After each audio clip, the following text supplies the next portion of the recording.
കൃപയ്ക്കായി ദൈവത്തെ സ്തുതിക്കുന്നു. അല്പസമയം നമുക്ക് ദൈവത്തെ ചിന്തിപ്പാൻ നമ്മുടെ ഹൃദയങ്ങളെ ഒരുക്കാം. തുടക്കത്തിൽ പ്രാർത്ഥനയുടെ ആരംഭത്തിൽ തന്നെ കർത്താദാസൻ കഴിഞ്ഞ ആഴ്ച നമ്മൾ ചിന്തിച്ച ദൈവവചനങ്ങളെ ഒന്ന് ഓർപ്പിച്ചുണർത്തി നമ്മളെ അതുമായി കണക്ട് ചെയ്യിച്ചു കഴിഞ്ഞു. ഞാനും ആ ഇൻട്രൊഡക്ഷൻ ടൈമില് ദൈവവചനം എൻ്റെ ഹൃദയത്തിലും അങ്ങനെ തന്നെ ചിന്തിച്ച് അത് കേട്ടുകൊണ്ടേ ഹൃദയത്തിൽ ഞാൻ സംഗ്രഹിച്ചു. അപ്പൊ എനിക്ക് എളുപ്പം തുടങ്ങാൻ ഒരു എളുപ്പമാണത്. ദൈവത്തിന് മഹത്വം കരയറ്റുന്നു. നമ്മള് തെസ്സലോനിക്ക ലേഖനം 2-ാം അധ്യായം അതിന്റെ 5 വരെ ഒരു 5 വരെ എൻ്റെ മുഖം ശരിയാണെങ്കിൽ 5 വരെയുള്ള വാക്യങ്ങൾ 4 വരെയുള്ളത് നമ്മൾ 4-5 വരെയുള്ള വാക്യങ്ങൾ ചിന്തിച്ചു. ഇനി അതിന്റെ കണ്ടിന്യൂവേഷൻ ആണ് ഇന്ന് നമുക്ക് ചിന്തിക്കേണ്ടത്. തെസ്സലോനിക്കർക്ക് എഴുതിയ 1-ാം ലേഖനം 1-ാം അധ്യായം അതിന്റെ 5-ാം വാക്യത്തിന്റെ ഏറ്റവും അവസാന ഭാഗത്തെ ഒരു ഉത്തരമാണ് നമ്മൾ ഈ ചിന്തിക്കുന്നത്. ഞങ്ങളുടെ സുവിശേഷം വചനമായി മാത്രമല്ല ശക്തിയോടും പരിശുദ്ധാത്മാവോടും ബഹുനിശ്ചയത്തോടു കൂടി ആയിരുന്നു നിങ്ങളുടെ അടുക്കൽ വന്നത്. അടുത്തത്, നിങ്ങളുടെ നിമിത്തം ഞങ്ങൾ നിങ്ങളുടെ ഇടയിൽ എങ്ങനെ പെരുമാറി എന്ന് അറിയുന്നുവല്ലോ. അപ്പോസ്തലനായ പൗലോസ് തെസ്സലോനിക്കയിലെ വിശ്വാസികളോട് പറയുകയാണ്, ഞങ്ങളുടെ പെരുമാറ്റം, ഞങ്ങളുടെ യഥാർത്ഥ ജീവിതം, നിങ്ങളുമായുള്ള ബന്ധത്തിൽ ഞങ്ങൾ നിങ്ങളോടൊപ്പം ചെലവഴിച്ച ഓരോ ദിവസവും ഞങ്ങൾ എങ്ങനെയാണ് നിങ്ങളോട് ഇടപെട്ടത്, പെരുമാറിയത് എന്നുള്ള അതിന്റെ വിശദീകരണമാണ് 2-ാം അധ്യായം 1 മുതൽ ഏകദേശം 12 വരെയുള്ള വാക്യങ്ങളിൽ നമുക്ക് കാണാൻ കഴിയുന്നത്. അപ്പം അപ്പോസ്തലനായ പൗലോസ് തെസ്സലോനിക്കർക്ക് ചില നാളുകൾക്ക് ശേഷം കത്തെഴുതുമ്പോൾ അപ്പോസ്തലന് അവരുടെ ജീവിതത്തെ ഏറ്റവും ശ്രേഷ്ഠമായി ഉയർത്തുകയും അവർ ഏറ്റവും നല്ല മാതൃകയോടെ ജീവിച്ച ജീവിതവും അവരുടെ വിശ്വാസത്തിന്റെ മാതൃകയും അവരുടെ വിശ്വാസം പ്രകടമാക്കിയ പ്രവൃത്തിയും അവരുടെ സ്നേഹപ്രേരിതമായ പ്രയത്നവും കർത്താവായ യേശുക്രിസ്തുവിന്റെ 2ാമത്തെ വരവിനെ കുറിച്ചുള്ള അവരുടെ ഊഹാപോഹമൊന്നുമല്ല, അല്ലെങ്കിൽ എന്തെങ്കിലും സംഭവം കേൾക്കുന്നുണ്ടെ കർത്താവ് വരുന്നു എന്നുള്ള വൈബ്രേഷൻ ഒന്നുമല്ല അവരുടെ വിശ്വാസം. മറിച്ച് രക്ഷിക്കപ്പെട്ട നാൾ തൊട്ട് അവരുടെ ഹൃദയത്തിൽ ഒരു പൂർണ്ണ നിശ്ചയമുണ്ട്. കർത്താവ് വരുമെന്ന് പറഞ്ഞാൽ വന്നിരിക്കും, ചേർക്കുമെന്ന് പറഞ്ഞാൽ ചേർത്തിരിക്കും. അതിനവർ അടയാളങ്ങളല്ല അന്വേഷിച്ചത്, അത്ഭുതങ്ങളുമല്ല അന്വേഷിച്ചത്. പിന്നെയോ സത്യവചനത്തെ ഹൃദയത്തിൽ സംഗ്രഹിച്ചപ്പോൾ, ആ വചനം വിശ്വാസമായി പരിണമിച്ചപ്പോൾ അതവരുടെ ഉള്ളിൽ പ്രത്യാശ പകർന്നുകൊണ്ടിരുന്നു. ഇങ്ങനെ അവരുടെ വിശ്വാസവും സ്നേഹവും അവരുടെ പ്രത്യാശ, ഈ ഭൂമിയിൽ അവരുടെ ജീവിതം നന്നായി വരും, ഒരു ദിവസം കഷ്ടങ്ങളൊക്കെ മാറും, അതല്ല അവരുടെ പ്രത്യാശ. അവരുടെ പ്രത്യാശ കഷ്ടങ്ങൾ തീരും. അതെന്നു ചോദിച്ചാൽ ഞങ്ങളുടെ മണവാളൻ കാന്തൻ കടന്നു വരുമ്പോഴാണ് ഞങ്ങളുടെ കഷ്ടങ്ങൾക്ക് പൂർണ്ണ അറുതി ഉണ്ടാകുന്നു, അന്നാണ് ഞങ്ങളുടെ പ്രത്യാശയ്ക്ക് പൂർണ്ണ നിശ്ചയം പ്രാപിക്കുന്നു എന്നുള്ള ബോധത്തോടെ അവർ കർത്താവിന്റെ വരവിന് വേണ്ടി ഉറപ്പോടെ കാത്തിരുന്നവരാ. ഇങ്ങനെയുള്ള അവരുടെ ജീവിതത്തെ, അവർ വെളിപ്പെടുത്തിയ ജീവിതത്തെ എത്രമാത്രം ഗ്രീസ് മുഴുവനും പ്രസിദ്ധമായി അവിടുന്ന് വീണ്ടും അത് മുന്നോട്ട് പോകുന്നു. അവരെങ്ങനെയാണ് മാതൃകയായത്? എന്തുകൊണ്ടാണ് അവർ മാതൃകയായത്? അവർ അനുകരിക്കേണ്ടവരെ അനുകരിക്കേണ്ട പോലെ അനുകരിച്ചുകൊണ്ടാണ് അവർക്ക് മാതൃകയാകാൻ കഴിഞ്ഞത്. റോങ് ആയിട്ടുള്ള മോഡലായിട്ടുള്ള, അല്ലെങ്കിൽ നമുക്കൊരു റോൾ മോഡൽ അല്ലാത്തവരെ നമ്മൾ അനുകരിച്ചാൽ നമുക്ക് ഒരിക്കലും മാതൃകയാകാൻ കഴിയത്തില്ല. അപ്പം കർത്താവായ യേശുക്രിസ്തുവിനെ ആത്യന്തികമായ മാതൃകയാക്കി അവർ അനുകരിച്ചു. അതോടൊപ്പം അവരുടെ സുവിശേഷം അറിയിച്ച അവരുടെ നടുവിൽ യഥാർത്ഥ ക്രിസ്തീയ ജീവിതം പെരുമാറ്റത്തിലൂടെ, ജീവിതത്തിലൂടെ വെളിപ്പെടുത്തിയ അപ്പോസ്തലന്മാരെ അവർ മാതൃകയാക്കി. അതുകൊണ്ടാണ് അവർക്ക് മറ്റുള്ളവർക്ക് അവർ അനുകരിച്ച അനുകരണം നേരെ ആയതുകൊണ്ടാണ് അവർക്ക് മാതൃകയാകാൻ കഴിഞ്ഞത്. അവർ മാതൃകയായതുകൊണ്ടാണ് മറ്റുള്ളവർക്ക് അവരുടെ വിശ്വാസം സ്വാധീനിക്കാൻ കഴിഞ്ഞത്. അതുകൊണ്ട് അവർ നിമിത്തം മറ്റുള്ളവർ വിശ്വാസത്തിലേക്ക് വരത്തക്കവണ്ണം അവരും മാതൃകയായി തീർന്നു. എന്നിട്ട് അപ്പോസ്തലൻ പറയുകയാണ്, ഞങ്ങൾ നിങ്ങളുടെ ഇടയിൽ പെരുമാറിയത് എങ്ങനെയെന്ന് നിങ്ങൾക്കറിയാം. പക്ഷെ ഈ കത്ത് എഴുതുമ്പോൾ ഞാൻ ഒന്നും കൂടെ അത് ഓർപ്പിക്കാൻ ആഗ്രഹിക്കുന്നു. നമുക്ക് 2 കൂട്ടർക്കും അറിയാം. നിങ്ങൾ എങ്ങനെയാണെന്നുള്ളതും എനിക്കറിയാം, ഞങ്ങൾ എങ്ങനെയാണെന്നുള്ളത് നിങ്ങൾക്കും അറിയാം. ദൈവത്തിന് സ്തോത്രം ചെയ്യണം. അങ്ങനെ അറിയാമെന്ന് പറഞ്ഞാൽ എഴുതാതിരുന്ന് നമ്മളിതൊക്കെ എങ്ങനെ അറിഞ്ഞല്ലേ? അതൊക്കെ അവർ ഉള്ളിൽ വെച്ചിരുന്നെങ്കിൽ നമ്മളെങ്ങനെ അറിഞ്ഞേനെ തെസ്സലോനിക്ക സഭ എന്തുകൊണ്ട് ഏറ്റവും മാതൃകയുള്ള സഭയാണെന്നും അപ്പോസ്തലനായ പൗലോസും കൂട്ടരും അവരുടെ അടുത്ത് എങ്ങനെയായിരുന്നു പെരുമാറിയതെന്നും പരസ്പരം ഹൃദയംഗമായി വെളിപ്പെടുത്തി തൂലിക എടുത്ത് അത് എഴുതി അത് തിമോഥെയോസിന്റെ കയ്യിൽ കൊടുത്തുവിടുകയാണ് തെസ്സലോനിക്ക സഭയിലേക്ക്. അപ്പൊ അതാണ് രണ്ടാമത്തെ ഭാഗം നമ്മൾ ചിന്തിക്കുന്നത്. നിങ്ങൾ എങ്ങനെയാണെന്നുള്ള വാർത്ത ഞങ്ങളുടെ ചെവിയിൽ എത്തിയിരിക്കുന്നു. അത് വലിയൊരു സാക്ഷ്യമാണ്. ഇനി ഞങ്ങൾ നിങ്ങളോട് പെരുമാറിയത് നിങ്ങൾക്ക് എത്ര അനുഗ്രഹമായെന്ന് ഞങ്ങൾക്ക് നല്ല ബോധ്യം ഉണ്ട്. അതൊന്നുകൂടെ ഓർപ്പിക്കാനുള്ള കാര്യം എന്നു ചോദിച്ചാൽ, ഈ സഭ നിലനിൽക്കണം. ഈ സഭ സത്യവേലക്കാരുടെ ഗുണങ്ങളെ കുറിച്ച് വ്യക്തമായ ബോധ്യമുള്ളവരായിരിക്കണം. ഏത് വ്യാജം വന്നാലും ഏത് കപടവേലക്കാർ വന്നാലും അവരെ തിരിച്ചറിയാൻ തക്കവണ്ണം സത്യവേലക്കാരുടെ, സത്യസുവിശേഷകരുടെ യഥാർത്ഥ വചനം മായം കൂടാതെ, ദുരുദ്ദേശം കൂടാതെ, തെറ്റുകൂടാതെ പ്രസംഗിക്കുന്നവരെ നിങ്ങൾക്ക് ഉത്തമ ബോധ്യം അവരെ കുറിച്ച് ഉണ്ടെങ്കിൽ നിങ്ങൾക്ക് വേഗത്തിൽ വ്യാജന്മാരെ തിരിച്ചറിയാൻ കഴിയും. അവരെ ക്രിസ്തീയ ജീവിതത്തിൽ അടിത്തറയിട്ട് ഉറപ്പിക്കുകയാണ് അപ്പോസ്തലൻ.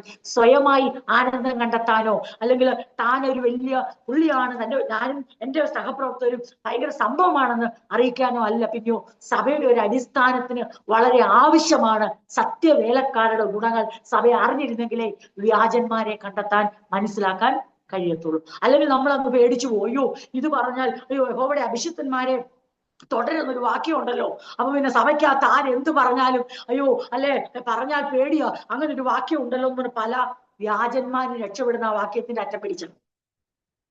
അങ്ങനെ ഒരു വാക്യവും തലയും വാലുമില്ലാതെ എടുത്ത് ഒരു വ്യാജന്മാരും ദൈവസഭയെ കവർന്നെടുക്കാതിരിപ്പാൻ, വഞ്ചിക്കാതിരിപ്പാൻ, ശിക്ഷാവിധിക്ക് യോഗ്യരാക്കാതിരിപ്പാൻ അപ്പോസ്തലന്റെ ഒരു പ്രത്യേകതയായിരുന്നു.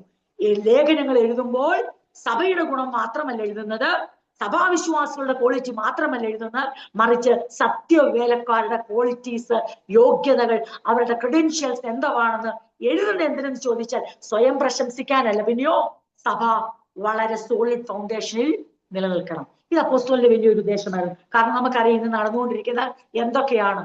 ഒരു എത്തും പിടിയില്ല ആൾക്കാർക്ക്, ഒരു എത്തും പിടിയില്ല. എന്താ എന്ത് പറഞ്ഞാലും ആൾക്കാരുടെ വിചാരം അതിനെല്ലാം ആമേൻ പറയണമെന്നാ. ആമേൻ എന്ന് പറയുന്നതിന്റെ അർത്ഥം പോലും അറിയാതെയാണ് ആൾക്കാർ അതും ഇതും എല്ലാം പറയുമ്പോ യോ ആമേൻ, ഹല്ലേലൂയ പോലൊരു വാക്കാണെന്ന് ആമേൻ എന്നും വിചാരിച്ചേക്കുന്നത്.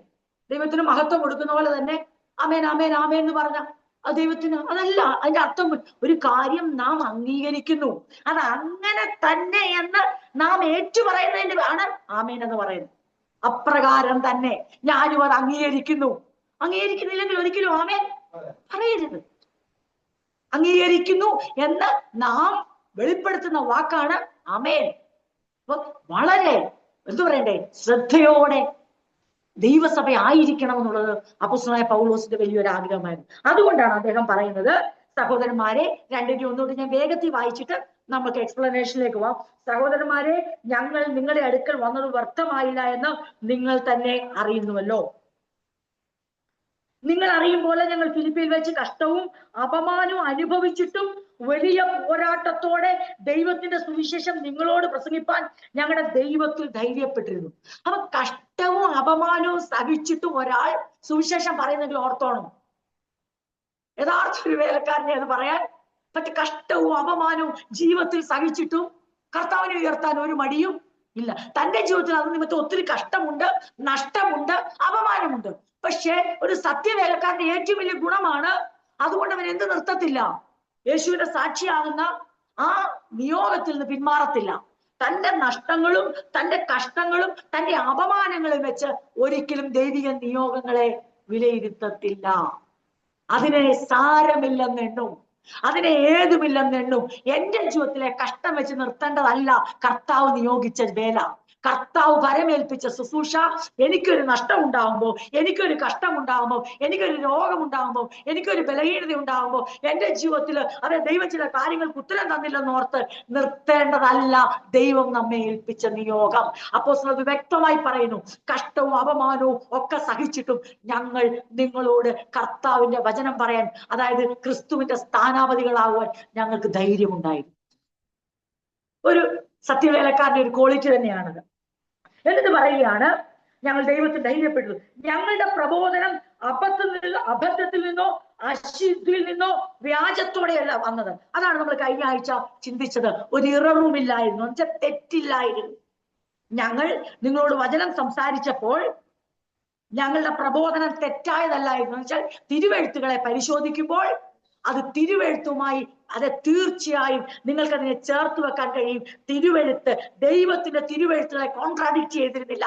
അതിന് വൈരുദ്ധ്യമല്ലായിരുന്നു ഞങ്ങളുടെ പ്രബോധനം, ഞങ്ങൾ അറിയിച്ച വചനം. അത് തെറ്റല്ലായിരുന്നു, അതിനകത്ത് ദുരുദ്ദേശമില്ലായിരുന്നു, കാപട്യമവുമില്ലായിരുന്നു. ഇത് അപ്പോസ്തലൻ ഒരു സത്യവേലക്കാരനെ പ്രസിദ്ധമാക്കിയാണ് അവരത് മനസ്സിലാക്കണം. എന്നിട്ട് പറയുകയാണ്, ഞങ്ങൾ അങ്ങനെ പറഞ്ഞിട്ട് പറയുകയാണ്, എന്നിട്ട് ഞങ്ങളെ സുവിശേഷം ഫലമേൽപ്പിക്കേണ്ടതിന് ഞങ്ങൾ ദൈവത്തിന് കൊള്ളാകുന്നവരായി തെളിഞ്ഞതുപോലെ ഞങ്ങൾ മനുഷ്യരെയല്ല, ഞങ്ങളുടെ ഹൃദയം ശോധന ചെയ്യുന്ന ദൈവത്തെ അത്രയെ പ്രസാദിപ്പിച്ചുകൊണ്ട് സംസാരിക്കുന്നു. ഒരു സത്യവേലക്കാരന്റെ വലിയൊരു ക്വാളിറ്റിയാണ് അവരുടെ ഉദ്ദേശം എന്ന് ചോദിച്ചാൽ ദൈവത്തെ പ്രസാദിപ്പിക്കണം, മനുഷ്യരെയല്ല. ഒരു ട്രൂ മിനിസ്റ്ററിന്റെ ക്വാളിറ്റിയാണ് their purpose is to please God, not people. നമ്മളത് മനസ്സിലാക്കണം. നമ്മള് സത്യവേലക്കാരെ നിലകൊള്ളുകയും വേണം, സത്യവേലക്കാരെ നമ്മൾ തിരിച്ചറിയുകയും വേണം. ശ്രദ്ധിച്ചോണം അത്.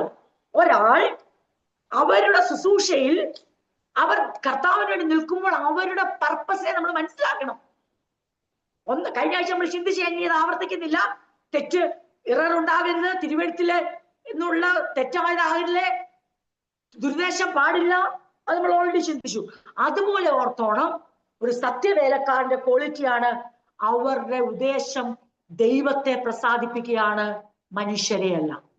അങ്ങനെയുള്ളവരെ കാണുമ്പോൾ നമ്മുടെ മനസ്സിൽ ഉറപ്പിച്ചോണം, ഇവർ ട്രൂ മിനിസ്റ്ററാണ്. തിരിച്ചാണെങ്കിലോ, ഇവരെന്ത് ചെയ്യുമ്പോഴും ഇവർക്കൊരു ഉദ്ദേശമുണ്ട്, ഇവരുടെ കേൾവിക്കാരെ അല്ലെങ്കിൽ സഭാജനങ്ങളെ, ശ്രോതാക്കളെ പ്രസാദിപ്പിക്കണമെന്നുള്ള ഒരു പർപ്പസ് അവർക്കുണ്ടെന്ന് തോന്നിയാൽ, നമുക്കത് വ്യക്തമായാൽ, നമ്മൾ വിവേചിക്കുന്നെങ്കിൽ അത് മനസ്സിലാക്കുക. അങ്ങനെ ഉണ്ടെങ്കിൽ അതിന്റെ അർത്ഥം ഒരു സത്യവേലക്കാരല്ല. ഒരു സത്യവേലക്കാരന്റെ യഥാർത്ഥ ശുശ്രൂഷകന്റെ ഉദ്ദേശം എന്ന് ചോദിച്ചാൽ they wanted to please God, not people. അത് നാം മനസ്സിൽ കുറിച്ചു വെച്ചോണം. ഒന്ന്, കഷ്ടമുണ്ടായാലും നഷ്ടമുണ്ടായാലും അപമാനമുണ്ടായാലും അവരെന്ത് ചെയ്തിരിക്കും? അവർ ക്രിസ്തുവിന്റെ സ്ഥാനാർത്ഥികളായി സുവിശേഷം അറിയിച്ചിരിക്കും, യേശുവിനെ ഉയർത്തിയിരിക്കും, ശുശ്രൂഷ ഫലമേൽപ്പിക്കപ്പെട്ടത് ചെയ്തിരിക്കും. അവരുടെ ജീവിതത്തിലെ വേദനകൾ, ദൈവം അവരുടെ ജീവിതത്തിൽ അനുവദിക്കുന്ന കഷ്ടങ്ങൾ ദൈവം അവരെ ഏൽപ്പിച്ച നിയോഗത്തെ ബാധിക്കത്തില്ല. അത് വലിയ പ്രയാസം നമുക്ക് നന്നായിട്ട് അറിയാമല്ലോ. അത് ബാധിക്കും, പക്ഷെ അത് ബാധിക്കരുന്നുള്ള ഉൾവിളി അവർക്കുണ്ട്, ഉൾബോധമുണ്ട്. ബാധിച്ചാൽ ഞങ്ങളുടെ ആ ക്രെഡൻഷ്യലിന് നഷ്ടം വരും, ഞങ്ങളുടെ യോഗ്യതയെ അത് ബാധിക്കും. ആൾക്കാർ നോക്കുമ്പോൾ ഞങ്ങൾക്ക് പല പ്രശ്നങ്ങൾ കാണും, പക്ഷെ ഈ പ്രശ്നങ്ങളുടെ നടുവിലും ഞങ്ങളെ വിളിച്ചിരിക്കുകയാണ്. എന്ത് പറയണം? ഈ യേശു ആരെന്നും, ഈ യേശു ക്രിസ്തു, അതെ, തിരുവെഴുത്തിൽ എന്താണ് യേശുവിനെ കുറിച്ച് പറഞ്ഞിരിക്കുന്നത്, യേശു എങ്ങനെയാണ് വെളിപ്പെട്ടത്, ഈ ക്രിസ്തുവാണ് എങ്ങനെ ബോധ്യപ്പെടുത്തണമെന്നുള്ള ഒരു ചിന്തയായിരിക്കും അവരുടെ മനസ്സിൽ. ഒരാളെങ്കിലും യേശുവിനെ തച്ചന്റെ മകൻ എന്ന് പറയുന്ന, മറിയയുടെ മകൻ എന്ന് പറയുന്ന യഹൂദന്മാർ തള്ളിക്കളഞ്ഞ അവന്റെ രക്തം ഞങ്ങളോട് ചോദിച്ചോട്ടെ, ഞങ്ങൾ സഹിച്ചോളാം, എന്നാലും ഞങ്ങൾ പറയും യേശു മശിഹയല്ല, ദൈവപുത്രനല്ല എന്ന് അത് ആരവാരമിട്ട് പറഞ്ഞ ജനത്തിൽ ഒരുവനെങ്കിലും യേശുവാണ് ജീവനുള്ള ദൈവത്തിന്റെ പുത്രനായ ക്രിസ്തു എന്ന് ഏറ്റുപറയണമെന്നുള്ള വാഞ്ചയോടെ തങ്ങളുടെ കഷ്ടങ്ങളെ മറന്നുകൊണ്ട് യേശുവിനെ ക്രിസ്തു തെളിയിക്കും. ഒരു സത്യവേലക്കാരന് മാത്രമേ ഇത് ചെയ്യാൻ കഴിയത്തുള്ളൂ. രണ്ട്, അബദ്ധത്തിൽ നിന്ന്, തെറ്റിൽ നിന്നല്ല അവരുടെ പ്രബോധനങ്ങൾ, വികാരമല്ല, അനുഭവത്തിൽ നിന്നുമല്ല, തിരുവെഴുത്തുകളുടെ അടിസ്ഥാനത്തിലായിരിക്കും അവരുടെ പ്രബോധനങ്ങൾ, സുവിശേഷ ഘോഷണങ്ങൾ, ദൈവവചന പഠനങ്ങൾ. ദുരുദ്ദേശം അതിനകത്ത് കാണത്തില്ല. അശുദ്ധി കാണത്തില്ല. അതായത് ഇംപ്യൂറായ ദോഷകരമായ ഉദ്ദേശങ്ങളോ വ്യാജമോ അതിനകത്ത് കാണത്തില്ല. 4-ാം വാക്യം ഞാനിവിടെ വായിച്ചു. അതിങ്ങനെയാണ്: നമ്മുടെ ദൈവത്തിന്റെ സഹായത്താൽ ദിവ്യ സുവിശേഷം നിങ്ങളോട് അറിയിക്കാൻ ഞങ്ങൾ ധൈര്യപ്പെട്ടു. അത് വായിച്ചു കഴിഞ്ഞിട്ട് അതിന്റെ അടുത്ത ഭാഗം, സുവിശേഷം ഫലമേൽപ്പിക്കുന്നതിന് ദൈവം ഞങ്ങളെ യോഗ്യരായി അംഗീകരിച്ചതിന്റെ അടിസ്ഥാനത്തിലാണ് ഞങ്ങൾ പ്രസംഗിക്കുന്നത്. ഇതാണ് പലർക്കും മനസ്സിലാകാത്തത്. പലരും വിചാരിക്കുന്ന കർത്താവിനെ അറിയിക്കണമെങ്കിൽ ഈ ലോകത്തിലുള്ള മനുഷ്യർ ആഗ്രഹിക്കുന്ന ക്വാളിറ്റിയൊക്കെ നമുക്ക് വേണമെന്നാ. ഏതാ? തക്ക സമയത്ത് വിവാഹം, തക്ക സമയത്ത് കുഞ്ഞുങ്ങൾ, ആദ്യം ഒരാണ്, പിന്നെ ഒരു പെണ്ണ്, പിന്നെ നല്ലൊരു വീട്, വീടിന് മുമ്പിൽ ഒരു കാറ്, നല്ല ഏറ്റവും കൂടുതൽ ശമ്പളം. അപ്പം എന്നാ ഇതെല്ലാം ഉണ്ടല്ലോ. അപ്പം പറയാം ഇതൊക്കെ ഉണ്ട്, എന്ത് എളുപ്പമാണ് യേശുവിനെ അറിയിക്കാൻ, ഇത് ആർക്കാ പറ്റാത്തെന്ന് ചോദിക്കും. ഇതൊക്കെ ഇല്ലേ പറയും, നീയൊക്കെ കർത്താവിനെ അറിയിച്ചിട്ട് എന്തോ കിട്ടിയെന്ന് ചോദിക്കും. എന്തു വേണം നമ്മള്? ജീവിതത്തിന്റെ സമൃദ്ധിയിലാണ് നിൽക്കുന്നെങ്കിൽ പറയും ആ സമൃദ്ധിയിൽ യേശുവിനെ അറിയിക്കാൻ നല്ല എളുപ്പമാ. ഇതൊക്കെ ഇല്ലെങ്കിൽ നിൽക്കുമോ? ഇതൊക്കെ ഇല്ലാത്തവർ നിൽക്കുമ്പോ പറയും ഇതൊക്കെ ഇല്ലാഞ്ഞിട്ട് എന്തോ പറയാൻ യേശുവിനെ കുറിച്ച്. നിങ്ങളുടെ ജീവിതത്തിൽ സമയത്തൊന്നും നടക്കുന്നില്ല, നിങ്ങൾ എന്നിട്ട് യേശു മതിയായെന്ന് പറയോ? അപ്പൊ ആരെയാണ് പിന്നെ സുവിശേഷം ചെയ്യേണ്ടത്? അതിന് അപ്പോസ്തലൻ പറഞ്ഞ മറുപടി കേട്ടോ. സുവിശേഷം ഫലമേൽപ്പിക്കുന്നതിന് ദൈവം ഞങ്ങളെ യോഗ്യരായി അംഗീകരിച്ചതിന്റെ അടിസ്ഥാനത്തിലാണ് ഞങ്ങൾ പ്രസംഗിക്കുന്നത്. നിങ്ങളുടെ അടുക്കൽ ഞങ്ങൾ ദൈവവചനം പ്രസംഗിച്ചത് എന്തടിസ്ഥാനത്തിലാണെന്നറിയാമോ? ലോകം ആഗ്രഹിക്കുന്ന എല്ലാ യോഗ്യതയും ഒരുവൻ ഉണ്ടാകുമ്പോഴല്ല എല്ലാ നന്മകളും. നന്മയുണ്ടായ പ്രശ്നം, നന്മയില്ലേ പ്രശ്നം. കാരണം ഈ തലമുറ അങ്ങനാണ്. നിങ്ങൾക്ക് അറിയാമല്ലോ ആ വാക്യം. എന്താ യേശു പറഞ്ഞേ? യോഹന്നാൻ സ്നാപകൻ തിന്നാതെയും കുടിക്കാതെയും വന്നു എന്ന് വെച്ചാൽ അതിന്റെ അർത്ഥം എന്തുവാ? തിന്നാതെയും കുടിക്കാൻ ഒരൊറ്റ വീട്ടിൽ ഡിന്നറിന് വിളിച്ചാൽ പോത്തില്ല, മുത്താഴത്തിനും പോത്തില്ല, അത്താഴത്തിനും പോത്തില്ല, ലഞ്ചിനും പോകത്തില്ല, ഫംഗ്ഷനും പോത്തില്ല. ആരുടെ വീട്ടിൽ പോയി യോഹന്നാൻ സ്നാപകൻ ഒന്നും കഴിക്കത്തില്ല. ആരുടെ വീട്ടിൽ പോയി വീഞ്ഞും കുടിക്കത്തില്ല, തിന്നാതെയും കുടിക്കാതെയും വന്നു. നിങ്ങൾ എന്തോ പറഞ്ഞു? നിങ്ങൾ പറഞ്ഞു യോഹന്നാൻ സ്നാപകനാണ് യഥാർത്ഥ ഭക്തൻ എന്ന് പറഞ്ഞോ ആ തലമുറ? പിന്നേത് ഇവന് ഭൂതമുണ്ട്, ഇവൻ മനുഷ്യനാണോ? ഒരു മനുഷ്യപ്പറ്റില്ലാത്ത മനുഷ്യൻ. അവന്റെ വസ്ത്രം പോലും തലമുറയ്ക്ക് യോജിച്ചതല്ല. സമകാലികമായ ഒരു വസ്ത്രമല്ല ധരിച്ചിരിക്കുന്നത്. തന്നെക്കാൾ വർഷങ്ങൾക്ക് മുമ്പ് ജീവിച്ചിരുന്ന പ്രവാചകനായ ഏലിയാവിന്റെ ഒട്ടകരോമങ്ങൾ ഉടുപ്പും അയാൾക്കൊരു ലെതർ ബെൽറ്റും കിട്ടി നടക്കുന്ന ഈ മനുഷ്യനെ ഞങ്ങൾക്ക് അങ്ങോട്ട് ഡൈജസ്റ്റ് ചെയ്യാൻ പറ്റുന്നില്ല, ഞങ്ങൾക്ക് അങ്ങോട്ട് ദഹിക്കുന്നില്ല, ഞങ്ങളുടെ തലമുറയ്ക്ക് ചേരുന്നില്ല. എന്നാ പോട്ട് വീട്ടിൽ വിളിച്ചൊരു ഊണിന് വിളിച്ചാൽ വരുമോ? ഒരു അത്താഴത്തിന് വിളിച്ചാൽ വരുമോ? ഒരു മുത്താഴത്തിന് വിളിച്ചാൽ വരുമോ? ഭയങ്കര വിശുദ്ധിയാ.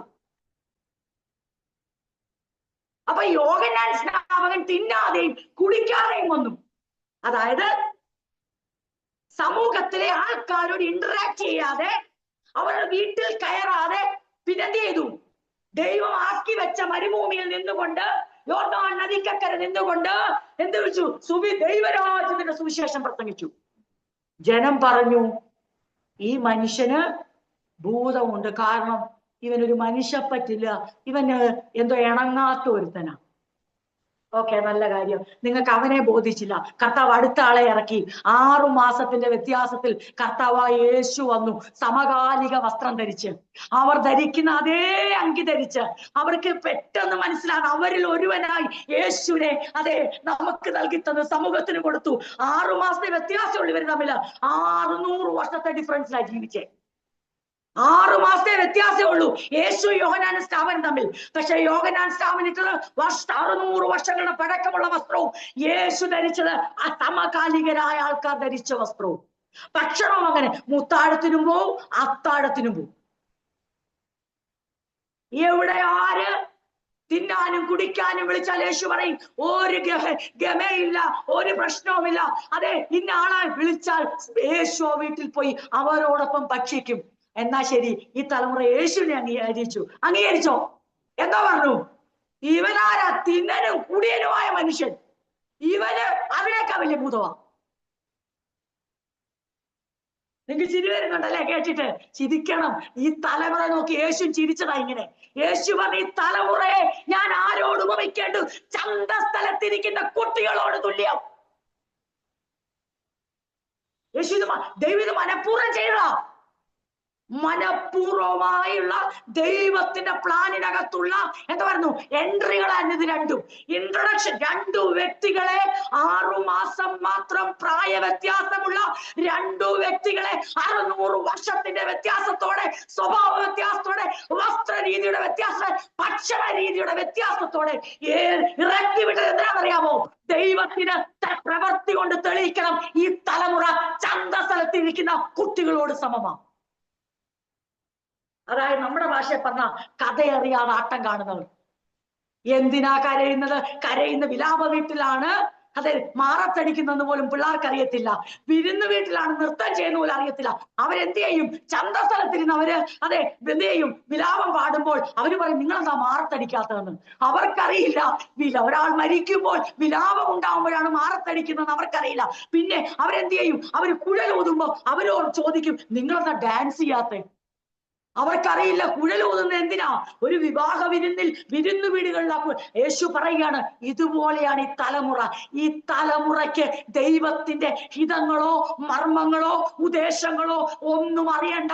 ഈ തലമുറയ്ക്ക് ഇതൊന്നും വിവേചിക്കാൻ ഒരു താല്പര്യമില്ല. പിന്നെയോ അതെ കഥയറിയാതെ ആട്ടം കണ്ട് വായിൽ വരുന്നത് അതെ വിളിച്ചു പറഞ്ഞ് അഭിപ്രായം പറയുന്ന ചന്തസ്ഥലത്തിരിക്കുന്ന കുട്ടികളോട് തുല്യം. പ്രിയരെ, ഞാൻ എന്തിനു പറഞ്ഞറിയാമോ? ഇത് ഓരോ ദൈവ പൈതലും ഈ വചനം ഹൃദയത്തിൽ ഉൾക്കൊണ്ടോണം. എന്താ? യോഹന്നാൻ തിന്നാതെയും കുടിക്കാതെയും വന്നു. നിങ്ങൾ പറഞ്ഞു അവന് ഭൂതമുണ്ട്. യേശു തിന്നുകയും കുടിക്കുകയും ചെയ്തു. നിങ്ങൾ പറഞ്ഞു യേശുവിന് തിന്നനും അതെ കുടിയനുമായ മനുഷ്യൻ എന്ന് വെച്ചാൽ വീഞ്ഞും കുടിക്കുന്നു ഭക്ഷണവും കഴിക്കുന്നു, ഇവനിലും ഭൂതമുണ്ട്. യേശു ചോദിക്കുക ജ്ഞാനമോ തന്റെ പ്രവർത്തികളാലാണ് പ്രൂവ് ചെയ്യപ്പെടുന്നത്. നിങ്ങൾ നിങ്ങളുടെ പ്രവർത്തി കൊണ്ട് തെളിയിച്ചു. നിങ്ങൾക്ക് യാതൊരു ബോധവുമില്ല. നീ തലമുറ അതെ അന്ധതയിലാണ് നീങ്ങുന്നതെന്ന്. ഞാൻ ഇത് പറയാൻ കാര്യം എന്ന് ചോദിച്ചാൽ, ആരെങ്കിലും എന്നെ കേൾക്കുന്ന ഞാൻ ഈ ജീവിതത്തിൽ പലപ്പോഴും ഇത് അനുഭവിച്ചിട്ടുള്ളവരാണ്. കാരണം നാം വിചാരിക്കും ഈ കാര്യം ദൈവം എന്റെ ജീവിതത്തിൽ ചെയ്താൽ എനിക്ക് ഭയങ്കരമായിട്ട് യേശുവിനെ ഉയർത്താൻ പറ്റും. വെറുതെ തെറ്റിദ്ധരിക്കണ്ട, ഇങ്ങനെ ഒന്നുമല്ല. ഒറ്റ കാര്യം ഓർത്താൽ മതി, ദൈവം എങ്ങനെ നമ്മളെ ആക്കി വെച്ചിരിക്കുന്നോ ആ അവസ്ഥയിൽ നിന്നുകൊണ്ട് നാം ഈ ഫലമേൽപ്പിക്കപ്പെട്ട ദൈവിക ശുശ്രൂഷ ചെയ്താൽ മതി. അതാണ് ദൈവം നമ്മളിൽ നിന്ന് ആഗ്രഹിക്കുന്നത്. അതെ, യോഹന്നാൻ സ്നാപകനെ നോക്കിയിട്ട് തലമുറ പറഞ്ഞു ഭൂതമുണ്ട്. യേശുവിനെ നോക്കിയിട്ട് പറഞ്ഞു ഇത് അതിനേക്കാൾ വലിയ ഭൂതമാണ്. അപ്പോ തിന്നാതെയും കുടിക്കാതെയും വന്നപ്പോൾ ആ തലമുറയ്ക്ക് ബോധമുണ്ട്. അവര് പറയണം അയ്യോ ഈ പുള്ളി കേട്ടോ നമ്മൾ വിചാരിക്കുന്നതല്ല, നമ്മുടെ വീട്ടിലൊന്നും വരുത്തില്ല, പുള്ളിക്ക് അതിൻ്റെതായ ഒരു വേർപാടും വിശുദ്ധിയൊക്കെ ഉണ്ട് എന്ന് നമുക്ക് ഈ ദൈവരാജ്യ സുവിശേഷം വിശ്വസിച്ചേക്കാം. വസ്ത്രം പോലും ഭയങ്കര വ്യത്യസ്തമാ. ശരിക്കും പ്രവാചകന്റെ വസ്ത്രമാ. അവര് സമ്മതിച്ചില്ല. എന്നാൽ യേശു വന്നപ്പോ അവര് പറയണമായിരുന്നു എന്നാ അതുപോലല്ല കേട്ടോ, നോയിക്കേ യേശുവിനെ നോയിക്കേ, എന്തൊരു സ്നേഹമാ. നമ്മൾ വിളിച്ചപ്പോ നമ്മുടെ വീട്ടിൽ വന്നില്ലേ, നമ്മളോടൊപ്പം കഴിച്ചില്ലേ കുടിച്ചില്ലേ, അവന്റെ വസ്ത്രം നോയിക്കേ, നമുക്ക് അവനോട് പെട്ടെന്ന് അടുക്കാൻ പറ്റുന്നുണ്ട്. അവൻ യോഹന്നാനെ പോലല്ല ഭയങ്കര, നമുക്ക് അടുത്തിയെല്ലാം പേടിയൊന്നുമില്ല, നമുക്ക് അംഗീകരിക്കാം. യേശു പ്രസംഗിക്ക് ദൈവരാജ്യ സുവിശേഷം അംഗീകരിച്ചോ? ദൈവം യേശു ചോദിക്കുന്നുണ്ട് ഈ തലമുറയ്ക്ക് പിന്നെ എന്താ വേണ്ടത്? അപ്പൊ ഒരു കാര്യം ദൈവമക്കൾ ഓർത്തണം, നമ്മളുടെ ഇതേ ദൈവം മനഃപൂർവ്വം ചെയ്തതാ. തലമുറ അറിഞ്ഞില്ല, അവരെ വിവേചിക്കുവാന്ന് അവര് അറിഞ്ഞില്ല. അവരുടെ വായിൽ ഇത് രണ്ടും വീണുപോയി. ഇതാണ് ഈ തലമുറ എന്ന് ഈ കാലഘട്ടത്തിൽ ജീവിക്കുന്ന നമ്മളും അറിഞ്ഞിരുന്നോണം. നമ്മുടെ ജീവിത സാഹചര്യങ്ങൾ വെച്ച് നമ്മളെ ഭരമേൽപ്പിച്ച ദൈവിക ശുശ്രൂഷയിൽ നിന്ന് നാം ഒരിക്കലും പിന്മാറരുത്. കാരണം നമ്മളെ യോഗ്യരായി ദൈവം അംഗീകരിച്ചെങ്കിൽ നമ്മളെ അയോഗ്യരാക്കാൻ ആർക്കും കഴിയത്തില്ല. ഒരിക്കലും നമ്മുടെ ജീവിതത്തിന്റെ ഇല്ലായ്മകളോ നമ്മുടെ ജീവിതത്തിന്റെ ഉള്ളതോ അല്ല ദൈവത്തിന് വേണ്ടി നിൽക്കാനുള്ള യോഗ്യത. ദൈവത്തിന് വേണ്ടി നിൽക്കാനുള്ള യോഗ്യത ഞാൻ ഒന്നും കൂടി ഇവിടെ വായിക്കുന്നു. അതിതാണ് സുവിശേഷം ഭരമേൽപ്പിക്കുന്നതിന് ദൈവം ഞങ്ങളെ യോഗ്യരായി അംഗീകരിച്ചതിന്റെ അടിസ്ഥാനത്തിലാണ് ഞങ്ങൾ പ്രസംഗിക്കുന്നത്. ഒരിക്കലും തെറ്റിദ്ധാരണയിലൂടെ നാം ഒരിക്കലും ഒരു സത്യവേലക്കാരന്റെ ക്വാളിറ്റി ആയത്. ഇത് കേട്ടോടനെ യോഹന്നാൻ സ്നാപകൻ വസ്ത്രം മാറ്റി യേശുവിനെ പോലെ ഉടുപ്പെടുത്തിട്ടോ? ഇല്ല. ആ ഭൂതമുണ്ടെന്ന് പറഞ്ഞ ഉടനെ ഇന്ന് മാറ്റി പിടിച്ചോ? ദൈവം വെച്ച ആ സ്റ്റൈല് മാറ്റിയോ? ഇല്ല. ദൈവം വെച്ച ആ വ്യവസ്ഥ മാറ്റിയോ? ഇല്ല. എന്നാ ശരി ഇവരെ വിളിക്കുന്നിടത്തെല്ലാം പോയി ഇല്ല. യോഹന്നാൻ യേശുവിന്റെ പാറ്റേൺ സ്വീകരിച്ചില്ല, യേശു യോഹന്നാന്റെ പാറ്റേൺ. കാരണം ഇവരെ രണ്ടിനെയും തലമുറയുടെ മധ്യത്തിൽ ദൈവ ഉദ്ദേശത്തോടെ ദൈവം. നാം കപടമായി ആരെ അനുകരിക്കരുത്. നാം നമ്മെ ഏൽപ്പിച്ച നമുക്ക് വെച്ചിരിക്കുന്ന ഓട്ടം അത് സ്ഥിരതയോടെ ഓടിയാൽ മതി. നാം ആരെ പോലെ കവന്നടെ ഒരു വികാരത്തിന്റെ അടിസ്ഥാനത്തിൽ അംഗീകാരം കിട്ടാൻ വേണ്ടി നമ്മൾ ആരെ അനുകരിക്കരുത്. ദൈവം വെച്ചിരിക്കുന്ന ആ വ്യക്തിത്വത്തിലും ദൈവം തന്നിരിക്കുന്ന യോഗ്യതയിലും നാം നിലകൊള്ള. യോഹന്നാൻ സ്നാപകൻ തന്റെ ശുശ്രൂഷയെ നിറവേറ്റി, യേശു തന്റെ ശുശ്രൂഷയെ നിറവേറ്റി. ആരാണ് പരാജയപ്പെട്ടെ? ഇതിന്റെ ഇടയ്ക്ക് നിന്ന് അതെ ചന്തസ്ഥലത്തെ കുട്ടികളെ പോലെ വിധി പറഞ്ഞ, അഭിപ്രായം പറഞ്ഞ, കഥയറിയാതെ ആട്ടം കണ്ട ആൾക്കാരാണ് അവിടെ ലജ്ജിതരായി യോഹന്നാന്റെ ശുശ്രൂഷ അത് ബാധിച്ചില്ല. ഭൂതമുണ്ടെന്ന് കേട്ടോണ്ട് അയ്യോ ഞാൻ ഇനി എങ്ങനെ, യേശു എനിക്ക് ഭൂതം, ഞാൻ എങ്ങനെ, ഇതൊന്നും അവരെ ബാധിച്ചില്ല. അവരെ ഏൽപ്പിച്ച വേല വിശ്വസ്തയോടെ ചെയ്തു. അപ്പോസ്തലനായ പൗലോസും അങ്ങനെ തന്നെ തന്റെ ഓട്ടം പൂർത്തീകരിച്ചു. നമുക്കും ആ ഓട്ടം പൂർത്തീകരിക്കണം എന്നുള്ളത് കൊണ്ടാണ് ഈ വചനം ഇന്ന് രാത്രി ചിന്തിക്കുന്നത്. അപ്പൊ സത്യവേലക്കാരെ തിരിച്ചറിയാനുള്ള മാർഗങ്ങളാണ്.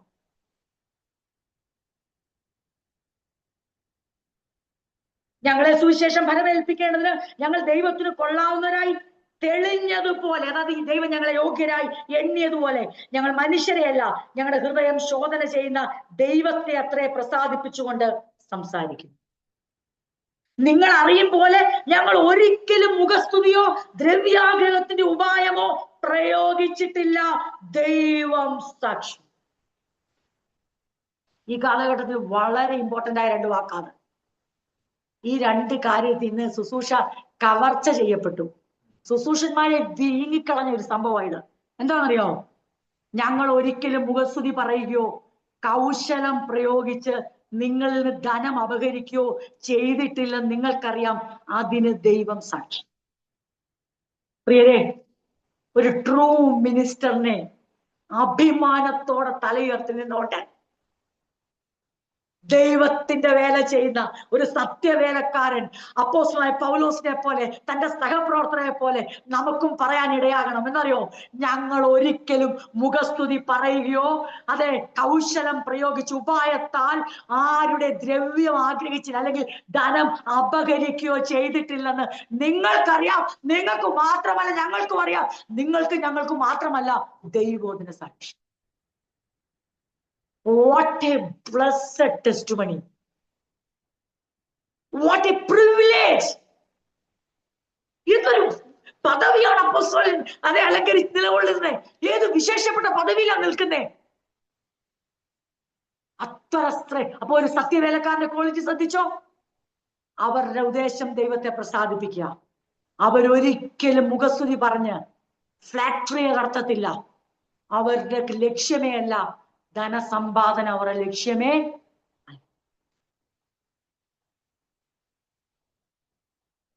ദ്രവ്യാഗ്രഹം, അതായത് പണം നേടാൻ വേണ്ടിയുള്ള യാതൊരു ട്രിക്കും ഞങ്ങൾ ഇതുവരെ സ്വീകരിച്ചിട്ടില്ല. 6-ാം വാക്യം, ക്രിസ്തുവിന്റെ അപ്പോസ്തലന്മാർ എന്ന അവസ്ഥയ്ക്ക് ഘനത്തോടെ ഇരിപ്പാൻ കഴിവുണ്ടായിട്ടും ഞങ്ങൾ മനുഷ്യരോട്, നിങ്ങളോടാകട്ടെ മറ്റുള്ളവരോടാകട്ടെ മാനം അന്വേഷിച്ചില്ല.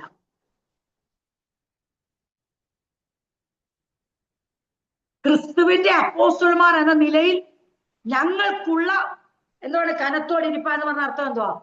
ഞങ്ങൾക്കുള്ള അവകാശങ്ങൾ ഉപയോഗിക്കാൻ കഴിയുമായിരുന്നെങ്കിലും എന്താണ് അതിന്റെ അർത്ഥം? എന്താ?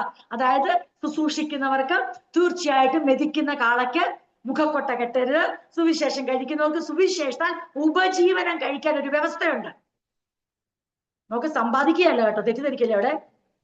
ഉപജീവനം ഡെയിലി നീഡ്സിനെ മീറ്റ് ചെയ്യാൻ ഒരു സുവിശേഷകന് സുവിശേഷത്താൽ ദൈവം വ്യവസ്ഥ വെച്ചിട്ടുണ്ട്. പക്ഷെ അപ്പോസ്തലൻ പറയുകയാണ്, ക്രിസ്തുവിന്റെ അപ്പോസ്തലന്മാർ എന്ന നിലയിൽ ഞങ്ങൾക്കുള്ള അവകാശങ്ങൾ ഉപയോഗിക്കാൻ കഴിയുമായിരുന്നെങ്കിലും നിങ്ങളിൽ നിന്നോ മറ്റാരെങ്കിലും നിന്നോ പ്രശംസ ആഗ്രഹിച്ചിട്ടില്ല, ധനവും ആഗ്രഹിച്ചിട്ടില്ല.